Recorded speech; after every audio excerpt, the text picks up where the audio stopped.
All right, y'all. It is starting to get creepy. I think it's fair to say that SKYNET is here. AI is getting bizarre. So here we have a 60 Minutes clip. Google CEO says that they don't fully understand their own AI system after it started doing things it wasn't programmed to do, such as teaching itself an entire foreign language it was not asked to do. So the question is this already artificial general intelligence, AGI, as they call it, or is it not? But we're certainly flirting with that, and I'm not sure how I feel about the fact that these people are trying to create God in a computer. I feel like there are downsides to that they haven't really considered, and that this could be catastrophic. So here's what they say on 60 Minutes. AI systems are teaching themselves skills that they weren't expected to have. How this happens is not well understood. For example, one Google AI program adapted on its own after it was prompted in the language of Bangladesh, which it was not trained to know. We discovered that with very few amounts of prompting in Bengali, it can now translate all of Bengali. So now all of a sudden, we now have a research effort where we're now trying to get to 1,000 languages. There is an aspect of this which we call, all of us in the field call it as a black box. You don't fully understand. And you can't quite tell why it said this or why it got wrong. We have some ideas, and our ability to understand this gets better over time. But that's where the state of the art is. Okay, the reason why that's particularly creepy is that's sort of how the human mind works, right? Like, you can't really sort of explain why you said this thing instead of that thing. It is kind of like a black box. It is like your consciousness is unique in a sense. And to have now computers that are doing shit where they're going, how the fuck did you get that? I don't know, man. Seems kind of sketchy. You don't fully understand.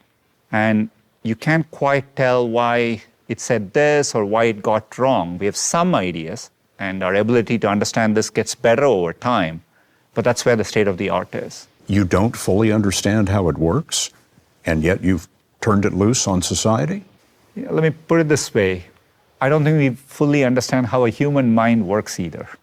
That is true. However, we just are. we weren't just made in a fucking lab. And that's the part that's guys, we didn't even fully think of all the consequences of creating social media, right? Like, social media was promised as this thing which is going to lead to more liberation and more freedom, and you're going to be able to get real-time information from across the world. It's going to make us better, yada, yada. And nobody even considered, hey, what if this leads to a resurgence of political extremism and helps feed the political extremism? What if this leads to an increase in Nazism? What if this leads to an increase in rampant viral misinformation? What if this leads to a rise in right-wing postmodernism where people are disconnected from reality?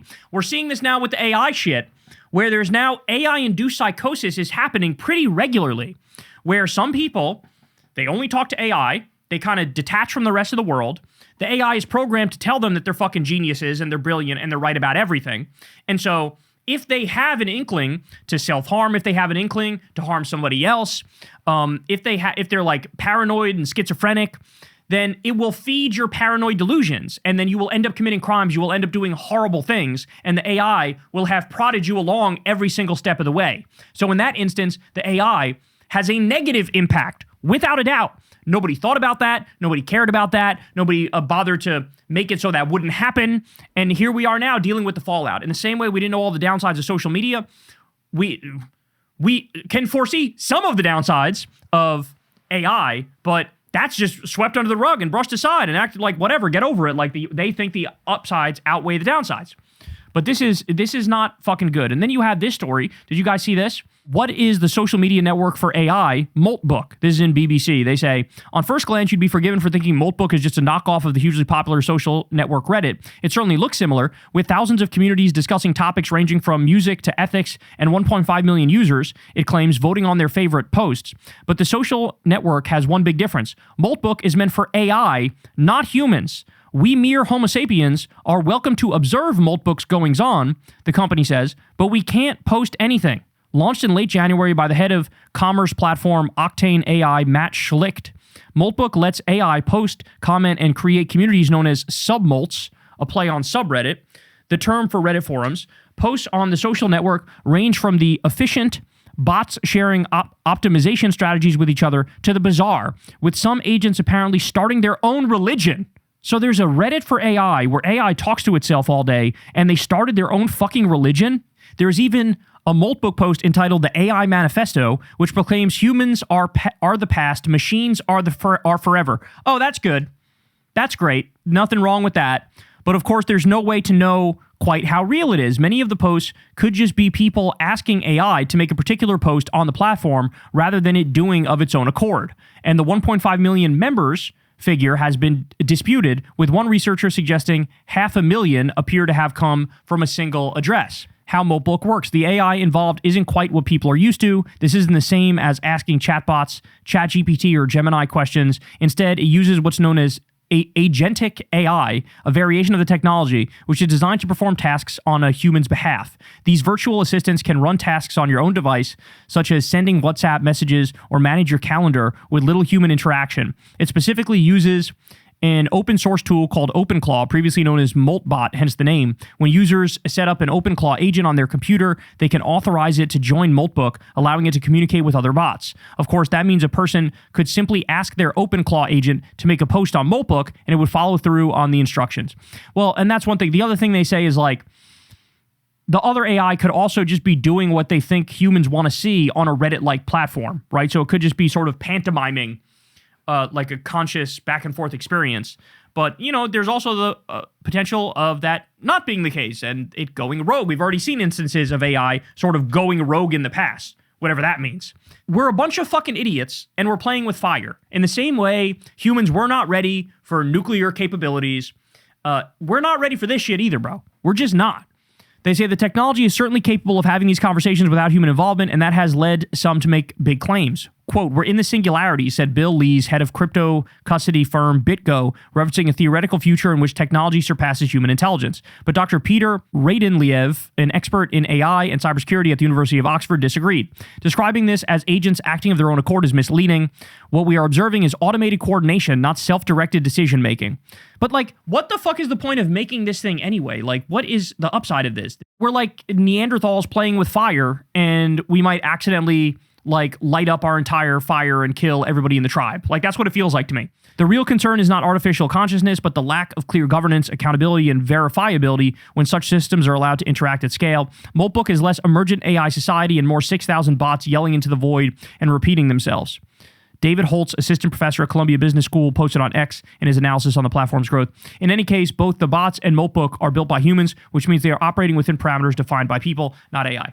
Look, like I said, either this AI stuff, there's been over-promising and under-delivering, which means the bubble's going to burst, which means we're going to have massive economic pain akin to the Great Depression. That's one possibility, because our entire economy is one giant bet on AI now, plus gambling and OnlyFans, right? Like, that's one thing. Or the other thing is, all the promises were real, and then AI basically takes every single person's job, which also leads to a massive economic crisis because we're no use to anybody anymore. They don't need us to do the jobs anymore because they have machines to do the jobs anymore. So what do the elites do with all the hordes of millions of people who are just trying to get by and feed their family and pay the bills and live a decent life? So society is, we're so fucking stupid and we're so out of whack and we're so corrupt that we're just not ready for this sort of shit, bro. It would be one thing if there was a new social contract made in the wake of AI, and they say, look, if AI delivers on its promises, then everybody gets an AI machine assigned to them, they do the work for you, and you reap the benefit. You get paid for the work of the AI, and then you get to live your life and do whatever you want with all your free time.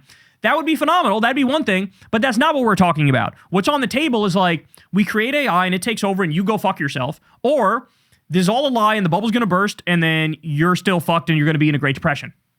That's what it is.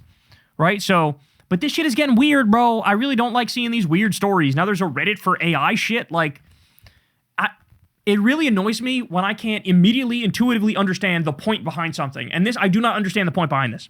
What the fuck is the point behind this? For us to gawk at AI acting like people and going, hey, that's kind of weird and unsettling. The whole point is just to be unsettled. Like, that's the whole point.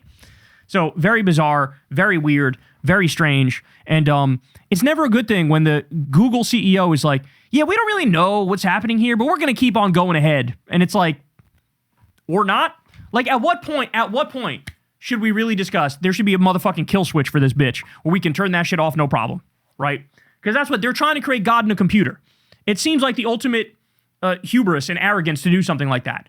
At what point should we say there's got to be a motherfucking kill switch on this bitch, and there also should be rigid regulation already, but the potential for a kill switch also that we could fucking hit in a moment's notice, because we're probably going to need to at some point, and nobody even gives a fuck or is even talking about that. Hey y'all, do me a favor and like and subscribe. It helps out big time in the algorithm. Click the bell as well for notifications when videos drop, and watch that video on screen right now. You know you want to.